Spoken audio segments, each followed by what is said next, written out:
Hello class 12 students, welcome back to Gravity Circle. और पिछले video में हम लोगों ने extraction of aluminium and copper देखा था इलेक्ट्रोकेमिकल प्रिंसिपल ऑफ मेटलर्जी के हिसाब से। मतलब अभी तक हम लोगों ने एक थर्मोडायनेमिकल प्रिंसिपल ऑफ मेटलर्जी देखा, जिसमें हम लोग एक मेटल ऑक्साइड का रिडक्शन करके मेटल निकालते थे by the use of a proper reducing agent and temperature heat। इसीलिए उसको थर्मोडायनेमिकल प्रिंसिपल ऑफ मेटलर्जी बोला। एलिंगम डायग्राम का हमने उसमें यूज करा।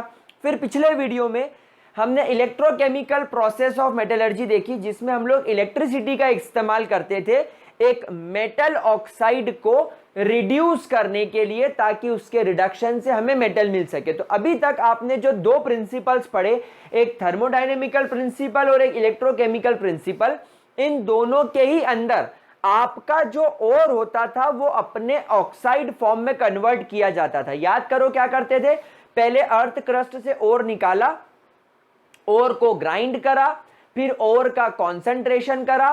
कॉन्सेंट्रेशन के बाद अगर ओर सल्फाइड, कार्बोनेट, हाइड्रेटेड या हाइड्रोक्साइड फॉर्म में है तो कैल्सिनेशन या रोस्टिंग की मदद से हम उसको क्या करते थे, उसके ऑक्साइड फॉर्म में कन्वर्ट करते थे। और फिर ये ऑक्साइड ओर का हम रिडक्शन करते थे, मतलब स्मेल्टिंग करते थे, और स्मेल्टिंग के बाद आपको आपका मेटल मिल जाता था। लेकिन अभी तक आप लोगों ने सिर्फ ये देखा कि हम मेटल से ऑक्सीजन निकाल रहे हैं, मतलब मेटल का रिडक्शन कर रहे हैं। लेकिन अब हम लोग यहां पर देखेंगे कि अगर आपको कोई एलिमेंट एक्सट्रैक्ट करना है किसी सब्सटेंस से, तो आप ऑक्सीडेशन प्रिंसिपल का कैसे इस्तेमाल कर सकते हैं। तो गाइस हेडिंग डालेंगे ऑक्सीडेशन रिडक्शन।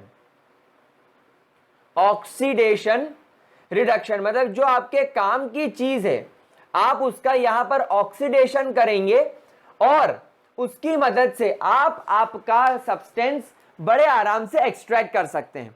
गाइस यहां पर हम जो प्रोसेस यूज करने वाले हैं that is called as chlor alkali method. क्या करने वाले हैं, क्लोर एल्कली मेथड का हम यहां पर इस्तेमाल करने वाले हैं। ठीक है, CHLOR क्लोर। ठीक है, नाउ यहां पर हमारे पास में एक चेंबर होगा, हम यहां पर इलेक्ट्रोलिसिस करने वाले हैं बेसिकली, और कुछ भी नहीं। इस चेंबर के अंदर हम एक इलेक्ट्रोड यहां पर डिप करेंगे, दूसरा इलेक्ट्रोड हम लोग यहां पर डिप करेंगे लाइकवाइज, और यहां पर हम लोग एक सॉल्यूशन भर देंगे। ये सॉल्यूशन होगा ब्राइन सॉल्यूशन। कौन सा सॉल्यूशन, ब्राइन सॉल्यूशन। तो यहां पर मैं लिखने वाला हूं this solution is called as brine solution. Now guys अगर आपके मन में डाउट आता है कि ब्राइन सॉल्यूशन क्या है, तो कुछ भी नहीं, ये आपके सोडियम क्लोराइड का एक्वस सॉल्यूशन है। एक्वस सॉल्यूशन मतलब पानी के साथ नमक को घोल के बना दिया गया है। ठीक है, नाउ हमने इसे बैटरी से कनेक्ट करना है। ये बैटरी का पॉजिटिव टर्मिनल, ये बैटरी का नेगेटिव टर्मिनल। नेगेटिव टर्मिनल की वजह से इस पूरे इलेक्ट्रोड पर नेगेटिव चार्ज इकट्ठा हो जाएगा, और पॉजिटिव टर्मिनल की वजह से इस पर पूरा पॉजिटिव चार्ज इकट्ठा हो जाएगा। ठीक है, क्योंकि ये नेगेटिवली चार्ज्ड है तो ये कैथोड कहलाएगा, क्योंकि ये कैटायंस को अपनी ओर अट्रैक्ट करेगा। और ये पॉजिटिवली चार्ज्ड है तो ये एनोड कहलाएगा, क्योंकि ये एनायंस को अपनी ओर अट्रैक्ट करेगा। तो यहां पर जैसे ही आप करंट पास करेंगे, आप इलेक्ट्रोलिसिस करेंगे, यहां पर आपको जो प्रोसेस होती हुई दिखेगी वो कुछ इस तरीके से वर्क करेगी। 2NaCl प्लस 2H2O आपको यहां पर प्रोड्यूस करके देगा 2 मोल्स ऑफ NaOH। देन आपको मिलेगी यहां पर हाइड्रोजन गैस, और यहां पर निकलेगी आपकी क्लोरीन गैस। यह प्रोसेस आपको होती हुई दिखाई देगी। क्या यह बात समझ में आ रही है। यहां पर आप देखेंगे कि जो हाइड्रोजन गैस है जब यहां से निकलेगी, तो हम लोग सब जानते हैं हाइड्रोजन जब वाटर से टूटकर अलग होगा तो वाटर किस प्रकार टूटेगा, जरा देखिए। यहां पर हम लोग सब जानते हैं वाटर टूटेगा H+ और OH नेगेटिव बनके। और आपका NaCl कैसे टूटेगा, NaCl आपका टूटेगा Na पॉजिटिव और Cl नेगेटिव बनके। अब आपके ये दोनों कैटायंस कहां भागेंगे, कैथोड की तरफ। ये दोनों एनायंस कहां भागेंगे, एनोड की तरफ। क्या ये बात समझ में आ गई। अब यहां पर आपका एक तरफ हाइड्रोजन और एक तरफ क्लोरीन, इनका डिस्चार्ज पोटेंशियल कम होता है। हम लोग ऑलरेडी इलेक्ट्रोकेमिस्ट्री के अंदर पढ़ चुके हैं that H positive and Cl negative have a low discharge potential. इनका डिस्चार्ज पोटेंशियल कम होने की वजह से ये केमिकल रिएक्शन से बाहर निकल जाएंगे, डिस्चार्ज हो जाएंगे। और Na और OH का डिस्चार्ज पोटेंशियल ज्यादा होता है। Discharge potential have low discharge potential as compared to Na positive and OH negative. तो क्या होगा, जैसे ही H पॉजिटिव कहां पहुंचेगा, कैथोड पर, और Cl नेगेटिव पहुंचेगा एनोड पर। हम देखेंगे कि एनोड के ऊपर आपके 2 क्लोरीन के आयंस आएंगे और 2 इलेक्ट्रॉन छोड़ देंगे और दोनों क्लोरीन आपस में जुड़कर Cl2 गैस बन जाएगा। तो आपको यहां पर एनोड के पास से क्लोरीन गैस इवॉल्व होती हुई नजर आएगी। सिमिलरली कैथोड के ऊपर क्या होगा, कैथोड पर आपके 2H+ आएंगे। ये 2 इलेक्ट्रॉन जो एनोड पर रिलीज हुए हैं दोनों एक्सेप्ट करके H2 गैस बन के बाहर हो जाएंगे। ये प्रोसेस कैथोड पर हो रही, तो आपको यहां से कैथोड से हाइड्रोजन गैस निकलती हुई दिखेगी। अब हाइड्रोजन और क्लोरीन निकल गई, अब अंदर कौन रह गया, अंदर Na और OH रह गया।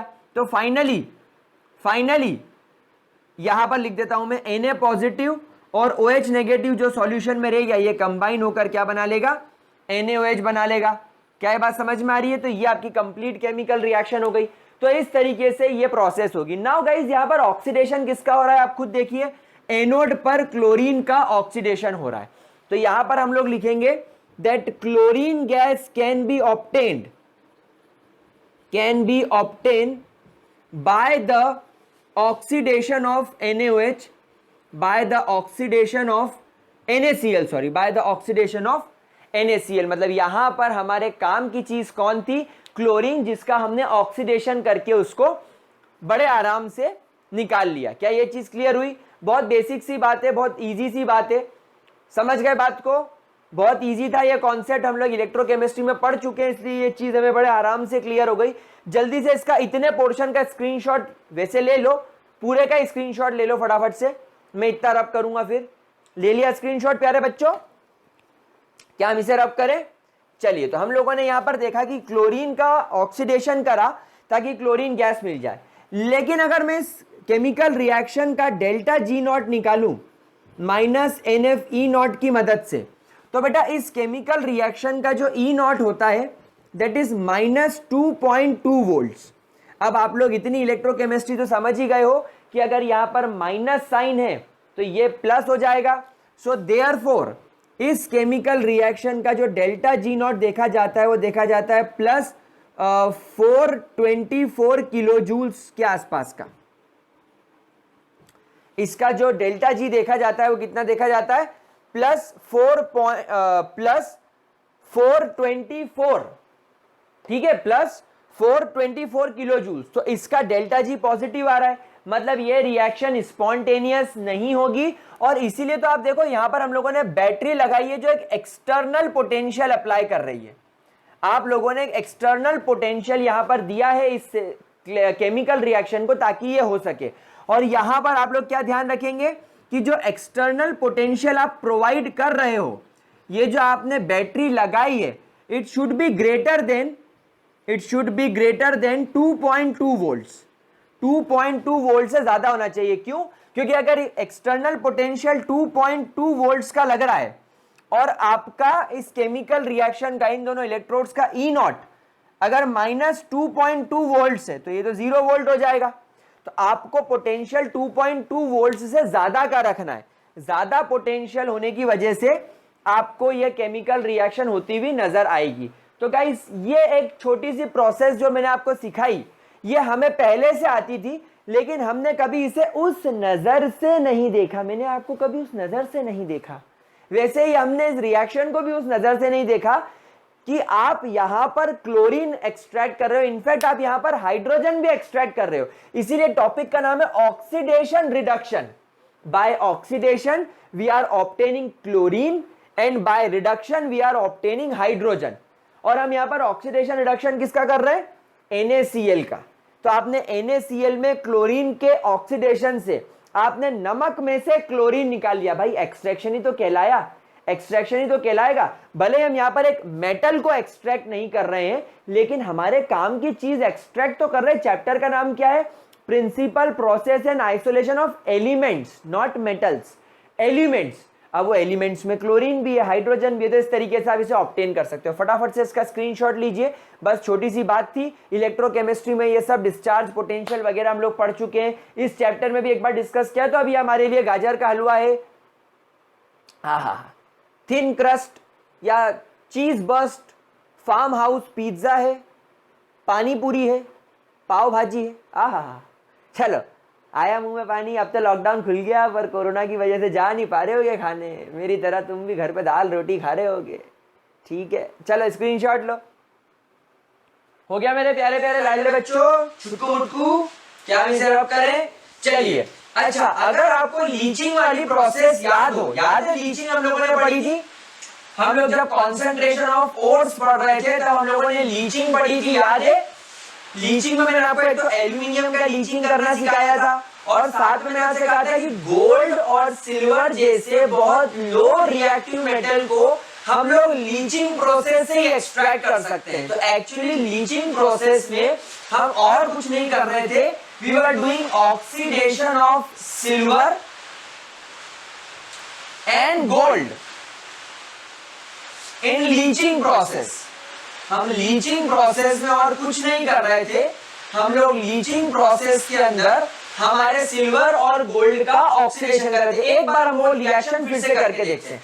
आप यहाँ पर मान लीजिए आपके पास में 4 मोल्स ऑफ गोल्ड है, और ये गोल्ड अभी सॉलिड फॉर्म में, जैसा मैंने आपसे कहा था, आप लोग मुझसे बोलेंगे कि सर ये जो गोल्ड है क्या इसके और नहीं होते? तो याद करो, मैंने आपको जो ओर्स सिखाए थे वो 2 तरीके के ओर सिखाए थे, जिसमें एक और मैंने कहा था ये नेटिव ओर्स होते हैं। नेटिव ओर्स मतलब ये लम्प्स के फॉर्म में, इनके बड़े बड़े ऐसे टुकड़े आपको अर्थ क्रस्ट मिल जाने की, ये लगभग प्योर ही होते हैं, बस इसके अंदर कुछ इम्प्योरिटीज गैंग वगैरह होता है। जैसे सोने की खान से इम्प्योर सोना निकाला जाता है, उसको प्यूरिफाई किया जाता है। तो प्यूरिफाई आप इस मेथड से लीचिंग से कर सकते हो। मतलब गोल्ड, सिल्वर और प्लेटिनम क्योंकि लीस्ट रिएक्टिव होते हैं, ये अर्थ क्रस्ट में और नहीं बनाते, मतलब ऑक्सीजन, सल्फर, कार्बोनेट के साथ रिएक्ट नहीं करते।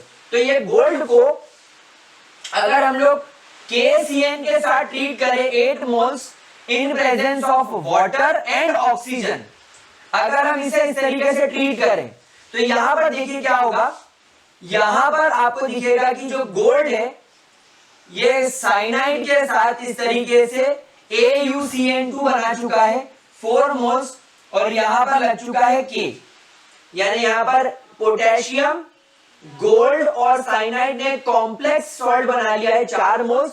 अब हम यहां पर देखो 4 2 8, 8 CN खत्म हो गए, ठीक है, 4 पोटेशियम खत्म हो गया, ठीक है, 4 बचा, पूरा का पूरा गोल्ड खत्म हो गया, ठीक है। अब यहाँ पर वाटर है, वाटर कितने मोल्स है? 2 मोल्स।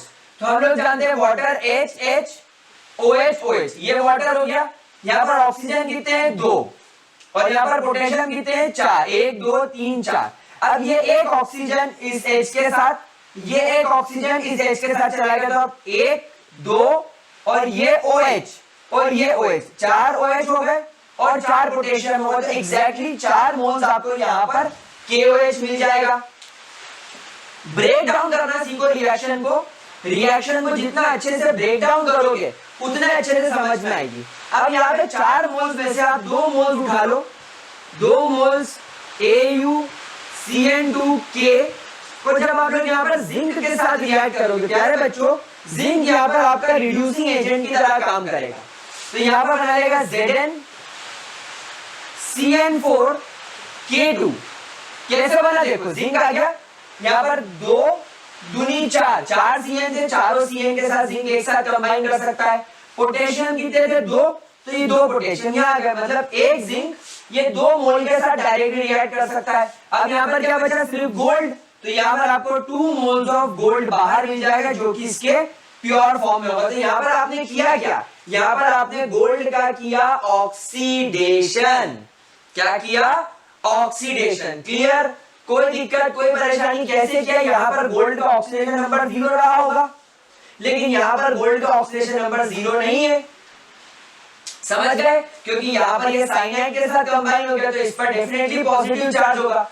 तो यहाँ पर गोल्ड का इस तरीके से आप ऑक्सीडेशन करके गोल्ड को एक्सट्रैक्ट कर सकते हो। Same process can be done for silver. Gold की जगह यहाँ पर सिल्वर लिख दो। तो क्या है बच्चों, इस तरीके से ऑक्सीडेशन रिडक्शन मेथड से यानी लीचिंग प्रोसेस से आप गोल्ड सिल्वर जैसे लो रिएक्टिव मेटल्स भी निकाल सकते हो। तो गाइस ये एनसीईआरटी में छोटा सा टॉपिक था, मैंने डिस्कस करा दिया क्योंकि नीट जेईई पर्पस के लिए ये इंपॉर्टेंट था। इसको अपने नोटबुक में नोट कर लीजिए। आज की क्लास यहीं खत्म करते हैं, कल की क्लास से स्टार्ट करेंगे रिफाइनिंग ऑफ मेटल, और 1 या 2 लेक्चर उसमें मैं लूंगा और इस चैप्टर को कंप्लीट करूंगा। तो इसको नोट कर लीजिए। होप ये वीडियो समझ में आया होगा, छोटा वीडियो बनाया, मजा आया होगा, सिंपल सी प्रोसेस थी, आपको थोड़ा रिलैक्स लगा होगा। तो मिलते हैं अगली क्लास में, तब तक के लिए bye bye, have a great day प्यारे बच्चों।